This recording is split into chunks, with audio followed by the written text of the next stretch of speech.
जीवित वाहन भगवान की जय, जीतिया मैया की जय हो।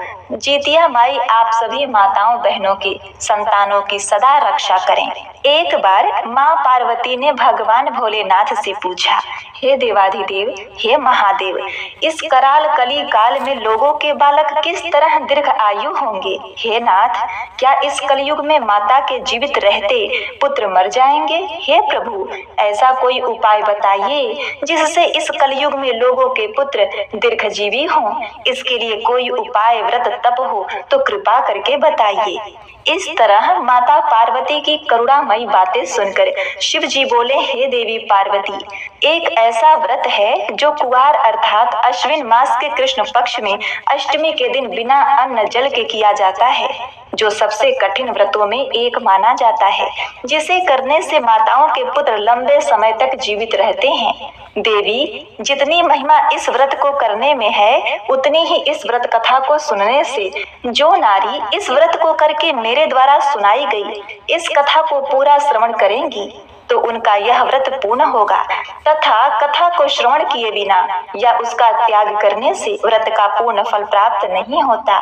भगवान भोलेनाथ इस कथा को सुनाते हुए कहते हैं, हे देवी पार्वती, जब महाभारत युद्ध का अंत हो गया और द्रोण पुत्र अश्वत्थामा के द्वारा अपने बेटों को मरा देखकर सभी पांडव बड़े दुखी हुए, तो पुत्र शोक से व्याकुल होकर द्रौपदी अपने सखियों के साथ ब्राह्मण श्रेष्ठ धौम्य के पास गई और उसने धौम्य ऋषि से कहा, हे मुनि श्रेष्ठ, कौन सा उपाय करने से बच्चे दीर्घ आयु हो सकते हैं? कृपया उन्हें जीवित करने का उपाय बताइए। तो धौम्य ऋषि बोले, सुनो द्रौपदी, सतयुग में सत्य वचन बोलने वाले समदर्शी जीवितवाहन नामक एक राजा थे। वे बड़े उदार और परोपकारी थे। जीवितवाहन के पिता ने वृद्धावस्था में वानप्रस्थ आश्रम में जाते समय उन्हें सारा राज्य सिंहासन सौंप दिया, किंतु उनका मन राजपाठ में नहीं लगता था। तब वे भी राज का भार अपने भाइयों पर छोड़कर स्वयं वन में पिता की सेवा करने के लिए चले गए। वहीं पर उनका मलयवती नाम की राजकन्या से विवाह हो गया। एक बार वह अपनी स्त्री के साथ अपने ससुराल गए और वहीं पर रहने लगे। एक दिन आधी रात के समय पुत्र के शोक से व्याकुल एक स्त्री रोने लगी, क्योंकि उसका पुत्र उस दिन मरने वाला था और वही रोती हुई कह रही थी कि हाय, मुझ बूढ़ी माता के सामने मेरा बेटा मरने जा रहा है। उसका इस प्रकार रुदन सुनकर राजा जीवितवाहन का तो मानो हृदय ही विदीर्ण हो गया। वे बड़े दुखी हुए। वह तत्काल उस स्त्री के पास गए और उससे पूछा, हे माता, तुम कौन हो और क्यों रो रही हो? उनके पूछने पर वृद्धा ने रोते हुए बताया कि मैं नागवंशी स्त्री हूँ और मेरा एक ही पुत्र है। पक्षी राज गरुड़ के सामने नागों ने उन्हें प्रतिदिन भोजन देने के लिए एक नाग सौंपने की प्रतिज्ञा की हुई है और आज प्रतिज्ञा के अनुसार मेरे पुत्र की बलि का दिन है। आज मेरा पुत्र मर जाएगा। जीवितवाहन ने वृद्धा को आश्वासन देते हुए कहा, सुनो माता, डरो मत। हे माता जी, आपके पुत्र की प्राणों की रक्षा अवश्य होगी। अब तुम रो मत, आनंद से बैठो। मैं तुम्हारे बच्चे को बचाने का यत्न करता हूँ। आज आपके पुत्र के बदले मैं स्वयं अपने आप को उसके लाल कपड़े में ढक कर उस वधशिला पर लेट जाऊंगा। ऐसा कहकर जीवितवाहन ने उसके पुत्र के हाथ से लाल कपड़ा ले लिया और वे उसे लपेट कर खुद को बलि के लिए चुनी हुई वधशिला पर लेट गए। नियत समय पर पक्षी राज गरुड़ बड़े वेग से वहां आए और वे लाल कपड़े में ढके हुए जीवितवाहन को अपने पंजों में दबाकर पहाड़ के शिखर पर जाकर बैठ गए। उसी समय गरुड़ राजा के शरीर को नोच नोच कर मांस खाने लगे। जब अतिशय तेजस्वी गरुड़ ने राजा का बाया अंग खा लिया तो झटपट राजा ने अपना दाहिना अंग फेर कर गरुड़ के सामने कर दिया। यह देखकर गरुड़ जी को बड़ा आश्चर्य हुआ। उन्होंने जीवितवाहन से कहा कि तुम कौन हो? कोई देवता हो? कौन हो तुम? मनुष्य तो नहीं जान पड़ते। अच्छा, अपना नाम और कुल बताओ।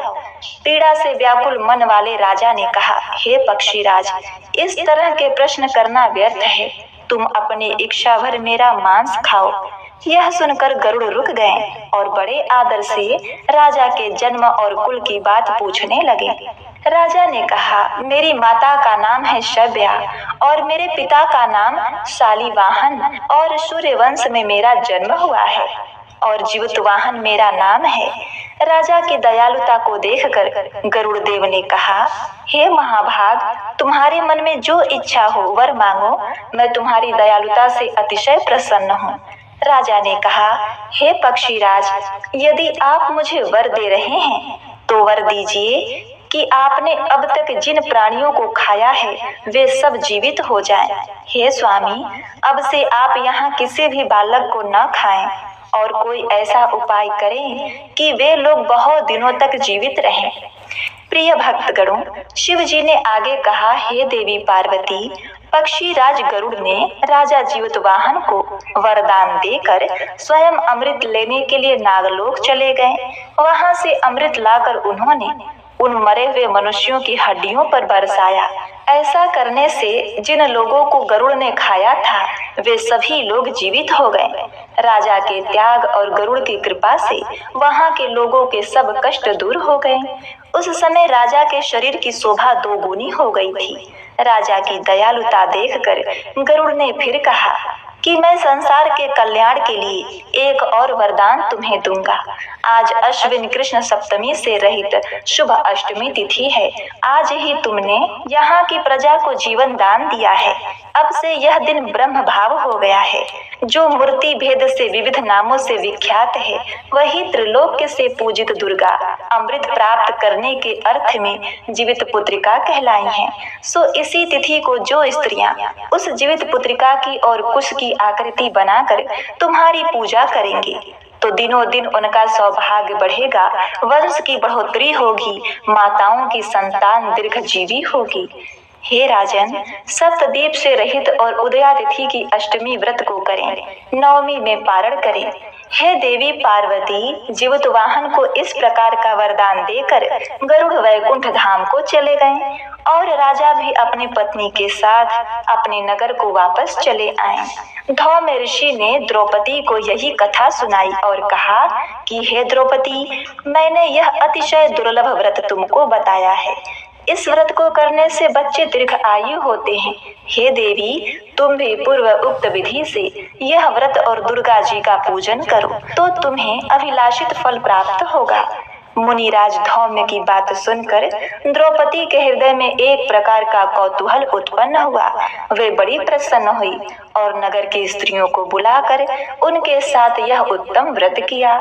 शिव जी ने कहा, हे देवी पार्वती, यह व्रत और उसके प्रभाव को किसी एक चील ने सुन लिया और अपनी सखी सियारिन को बताया तो उन दोनों ने भी यह व्रत किया था। नर्मदा नदी के किनारे विशाल पाकड़ का पेड़ था और उस पर एक चील का घोंसला था। उसी पेड़ के नीचे एक सियारिन अपनी मांद में रहा करती थी। चील और सियारिन में गहरी मित्रता थी और वे आपस में अक्सर बातें करती थीं। एक सुबह चील ने नर्मदा नदी की ओर देखा और सियारिन से कहा, बहन, आज का दिन तो कुछ खास लग रहा है। सियारिन ने पूछा, क्या खास है? चील ने उत्तर दिया, देखो, नदी किनारे बहुत सी भीड़ है। सियारिन ने आश्चर्य से पूछा, किस चीज की भीड़ है? चील ने कहा, मुझे भी नहीं पता, तुम नीचे हो तो तुम जाकर देख आओ। सियारिन डरते हुए कहती है कि यदि मैं मनुष्यों के बीच गई तो मुझे मारकर वहां से भगा देंगे। यह सुनकर चील ने खुद जाकर देखने का निर्णय लिया।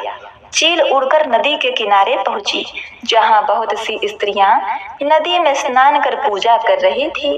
वहीं एक वृद्ध महिला बैठी हुई थी। चील ने उस बूढ़ी माँ से पूछा, हे माँ, यह कौन सा व्रत है जो इतनी महिलाएं एकत्रित हुई हैं? वृद्धा ने उत्तर दिया, यह जीवित पुत्रिका का व्रत है, जिसे जीवितवाहन व्रत भी कहते हैं। इस व्रत से पुत्रों की लंबी आयु होती है और मरे हुए पुत्र भी जीवित